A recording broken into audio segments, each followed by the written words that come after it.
ఇదే కదా నీ కథ ముగింపులేనిదై సదా సాగదా ఇదే కదా నీ కథ ముగింపులేనిదై సదా సాగదా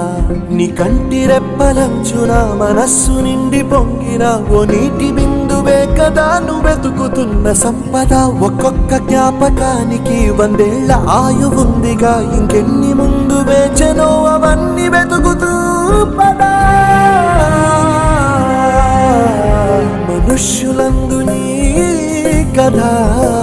మహర్షిలాగా సాగదా మనుష్యులందు నీ